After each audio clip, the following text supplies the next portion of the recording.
Hello guys, അപ്പം നിങ്ങൾ വിചാരിക്കാൻ വീഡിയോസൊന്നും ഇടാത്തതുകൊണ്ട് ഞാൻ എവിടെയും പോയിട്ടില്ല. ഞങ്ങളിവിടെ മെഡിക്കൽ കോളേജിലാണുള്ളത്. ഇപ്പോൾ കോഴിക്കോട് മെഡിക്കൽ കോളേജിലാണുള്ളത് കേട്ടോ.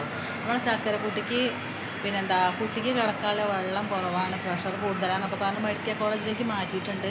പെട്ടെന്ന് സിസേറിയൻ വേണമെന്നാണ് പറഞ്ഞത്. പക്ഷേ ഇവിടെ വന്നപ്പോൾ മെഡിക്കൽ കോളേജ് വന്നപ്പോൾ ഒരു 3 ആഴ്ചയും കൂടി ഉണ്ട് പറഞ്ഞ് കുട്ടി നോർമലാണ്, ഒരു കുഴപ്പമൊന്നുമില്ല എന്ന് പറഞ്ഞിട്ട് അടുത്ത ആഴ്ചയാണ് ചക്കരക്കുട്ടിൻ്റെ സിസേറിയൻ. അപ്പോൾ എല്ലാവരും ചക്കരക്കുട്ടിക്ക് വേണ്ടിയിട്ട് പ്രാർത്ഥിക്കണം. 80% ഭിന്നശേഷിയുള്ള മോളാണ് എൻ്റെ മോള്. അപ്പോൾ ഞാൻ 100% ടെൻഷനും കൊണ്ട് വന്നത്. പക്ഷേ ഞാൻ ഇവിടെ വന്നിട്ട് പഠിച്ചു, നമ്മൾ ദുഃഖം ഒന്നിനൊരു പരിഹാരമല്ല, നമ്മൾ അതിജീവിച്ചേ പറ്റൂ. അതുകൊണ്ട് ഞാൻ അതിജീവനത്തിലൂടെ മുന്നേറിക്കൊണ്ടിരിക്കുകയാണ്. അപ്പോൾ നിങ്ങൾ എന്നോട് പറഞ്ഞിട്ടുണ്ട്, നിങ്ങൾ തലയും വാലും ഇല്ലാത്ത വീഡിയോ ഇടുന്നതിൻ്റെ പരാതിയുണ്ട്. ഇനി ഞാനിവിടെ വെച്ച് എനിക്കുണ്ടായ എല്ലാ അനുഭവങ്ങളും എൻ്റെ വീഡിയോസിലൂടെ ഞാൻ ഇടുന്നതായിരിക്കും. അപ്പോൾ ഒരു രോഗീനെ വെച്ചിട്ട് ഓപ്പറേഷൻ തിയേറ്ററിൽ നിന്ന് പാട്ട് പാടിയ ഡോക്ടറുണ്ട്. അയാളാണ് ലോകത്തിലെ ഏറ്റവും വലിയ ദൈവം എന്നാണ് ഞാനിപ്പോൾ പഠിക്കുന്നത്.